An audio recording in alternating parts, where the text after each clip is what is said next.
Tom King is doing some bullshit. In other news, water is wet.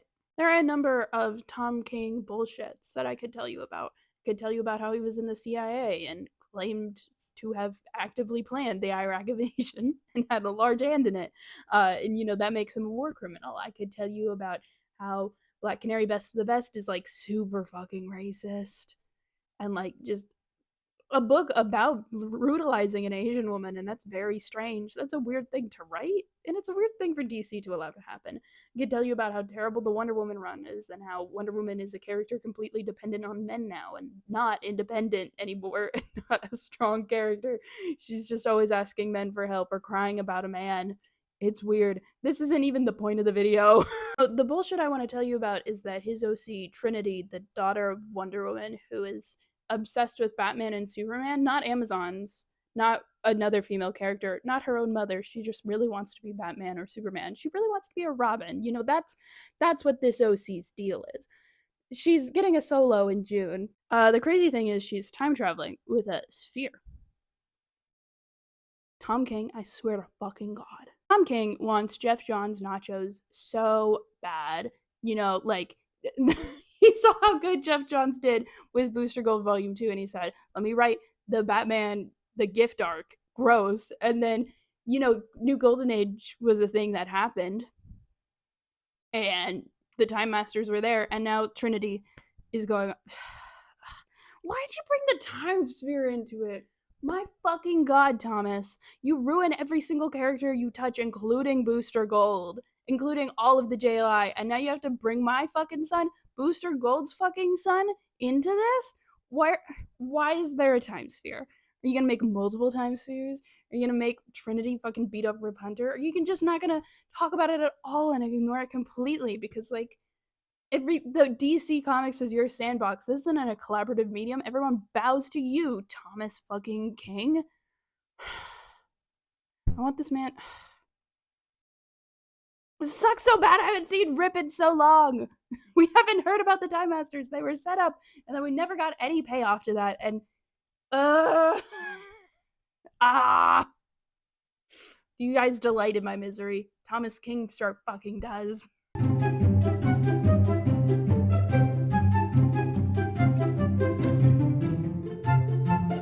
was gonna leave this alone, but I really don't like people talking about me in my own comments. Like, I can't see what they're saying. Don't talk about me in third person. Just tell me that you think I'm stupid and that I'm not reading the book correctly. You can say that Black Canary Best of the Best has nothing to do with race. It's just two really well-known fighters in DC duking it out MMA style. But that ignores the actual text of the comic. You're not actually reading it, you just read the plot synopsis. This is a preview page for issue 5 where Lady Shiva says, "You're a white trash loser, just like your dead mom." If Tom King didn't want it to be about race, why would he bring up race? If in real life, a Asian woman and a white woman were fighting an MMA match, it wouldn't be racist. But stories exist, and they are constructed things, and Tom King pitched this story for a reason. If Black Canary met Lady Shiva in a spy situation, in a hero situation, and she won that fight, that wouldn't be racist. But it is a story that is constructed around a white woman beating an Asian woman for the spectacle of it. Not for moving the plot along, because the point of this book is to enjoy watching Lady Shiva get her ass beat. And my God, does this book enjoy watching Lady Shiva get her ass beat. It is gratuitous and gory and kind of takes this sadistic delight in it. And I don't know, I don't think she's ever been that kind of girl, it's one thing to enjoy fighting a criminal, but this is a match, and she's just really basking in this violence. It's weird. In addition to that, Lady Shiva is deeply out of character. She is a typically very honorable fighter who conducts herself with dignity and poise. Every single thing about her is about how she is so tightly controlling. This is the problem that she has as Cass's mother. Because she is so controlling, she demands perfection and precision and dignity. She has to be the best. And she is so dishonorable and jaded and uncontrolled here. She spits on Dinah. It's weird. Story suffers from the typical Tom King thing, which is he tends to write very out of character. He wants to tell a very specific story, and he picks the characters that he likes, and he doesn't change the story to fit the characters, but changes the characters to fit the story. And this wouldn't be such a big deal if Lady Shiva wasn't currently in a book. Lady Shiva has been a complicated figure in the current Batgirl, but she's getting a lot of pathos, and she is shown to be dignified and controlling and to some extent loving in her own weird way. And it's really interesting to see these two books come out at the same time and compare them, because one book takes so much more dignity and care with the character, and the other is just using her as a prop to be beaten upon. While I have this picture pulled up, look at the skin tone of Lady Shiva here. Look at it here. She's weirdly enough much darker in the book where she's getting beaten. You might not think this is racism. You might not think it's egregious racism. You might think it doesn't matter. But at the end of the day, it is one thing for sure. It's bad writing. It's a boring book that makes Black Canary's fighting power, like, mostly about men. It is really focused on Green Arrow and Batman, despite the fact that, like, the old Black Canary, her mother, is there. It's a book that's barely about Black Canary. It's just really about the spectacle of fighting. And so I feel like you could have chosen a lot of other characters. You didn't need to pick Lady Shiva, and you didn't need to make her act like this. It's strange.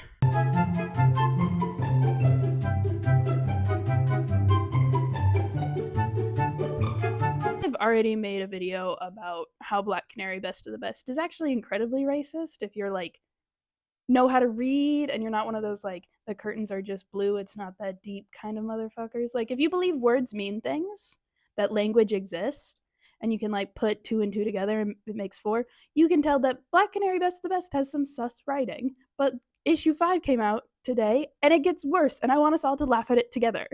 Even if you don't think this book is about race, Tom King thinks it's about race, because why would he write "you're a white trash loser" coming from Lady Shiva if he didn't want you to think about how Black Canary is white? That's not even the cringiest dialogue. That's not even the most egregious thing here. That's not even the most racist thing here. Look at this beautiful dialogue. Once again, we are seeing Lady Shiva take to the air. The champ has controlled the skies of this match better than the US Air Force over Iraq. What the fuck? Fans, you need to pick a struggle. You can defend a good writer with bad politics, or you can defend a bad writer with good politics. Why do you want both? Like, the trenches y'all must be in, coming at it from all different directions, and Tom King is fucking you at both ends. His writing is cringe. It's bad. And like, there's like a few Elseworlds that people like if they don't know the character, but they're all about the Iraq War. Every single fucking thing that Tom King has written has to be about the Iraq War. That's weird, right? It's funny as fuck. What's wrong with this man? He has some sort of complex. And it's not even PTSD, because he didn't even see battle, but he likes to pretend that he did. I'm responding to this comment to just link the two videos, but like, trust me, we will get to what Tom King did to the human target. But I don't want to respond to the people glazing Tom King in my comments, because like, I don't think they've read comics other than Tom King, which is very strange. How did that happen?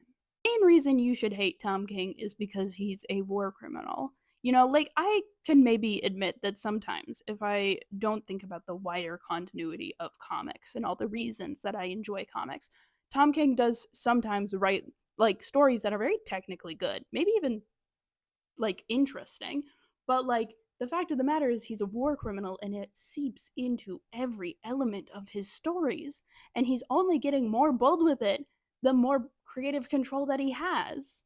And like, Otto Schmidt does like cool artwork for DC, but he's still a Nazi. Tom King's still a war criminal. Like, we shouldn't be glazing them.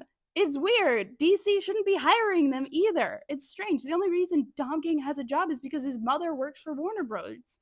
She's an executive on Warner Brothers. I feel like I'm going insane every time I talk about him. He's a Nepo baby. Why do y'all like him so much? In books people talk about for like why Tom King is actually a really good writer is Supergirl, Woman of Tomorrow, Mr. Miracle, and the human target. And like maybe if we're in Marvel, we're talking about like the Vision, but like that's none of my business. Let me say something about all of those books. The art is gorgeous, and I think people are more willing to excuse bad writing when their interest is captured by the art. So like if the story isn't interesting but the art is beautiful, you kind of forget that the story isn't interesting.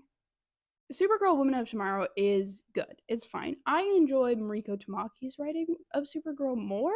Like, I do think there is better Supergirl out there, and I'm kind of sad that it's like a lot of people's first introduction to the character, but I think a lot of people really like it because it's their first introduction to the character. It's a circle.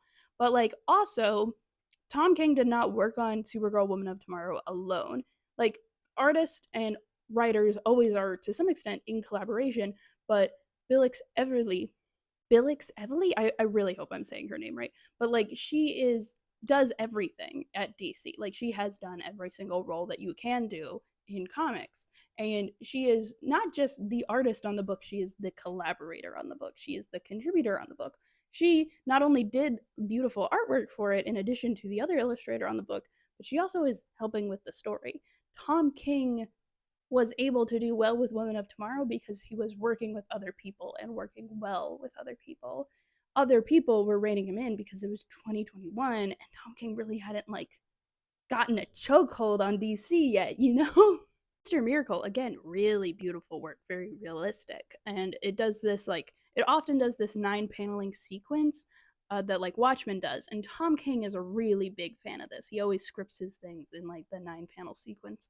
And it doesn't work. It's not good for pacing. Like it is, I think, like the weakest part of Mr. Miracle, and so the bits where there's not that 9 paneling sequence is great. And anytime someone says like, "Oh, I love Tom King's Mr. Miracle," I always say, "Did you read the '80s series?" And they say no. And I said, "Did you read Jack Kirby's Fourth World?" And they say no. And I say, "Have you read any New Gods?" And they say no. And I'm like, "Then why do you like it? I don't understand." I love the '80s run because it's really about Barda and Scott creating this new life, running away from this deeply traumatic, war torn area and finding peace in the suburbs of wanting this life. And Tom King doesn't understand that in his Mr. Miracle because he doesn't understand wanting peace because he's a soldier that never got to see combat and he wants to put like soldiers in there and Americana and just like this bloodthirstiness, this like vengeance for the towers that fell, and like Scott's feeling this like PTSD. And like give Scott PTSD, sure. Give Barda PTSD too, because she faced so much trauma too. She was a warrior. And like she's the imperfect victim. That's what makes Barda and Scott really interesting. And Scott like is I could go into it. We don't have time for it, but like Scott is the only character given attention here. Like, this is another persistent problem in Tom King's run. Women aren't important ever in his writing. And when they are, they're just kind of like symbols of patriotism more than characters in their own right. And it's weird. It's weird. And it's just like Scott just does not care about Barda, and Barda's just this ball and chain, and they like don't like this life that they've built with each other. And it's just awful. It's weird. And then, oh, the human target. The human target.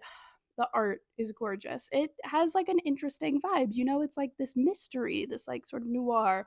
But the problem is, all of the characters are just so one dimensional, surface level. Tom King is playing in this like Justice League International space. He's using all of those characters, but like he does this like gross thing with Ice where she's just kind of like this thing passed between the human target and Guy Gardner, and it's just it's weird. It's disrespectful to all the characters. Like it treats Booster Gold as just like this dum dum, and that characterization is like largely stuck, despite the fact that like he had an entire series about how he's not that dum dum.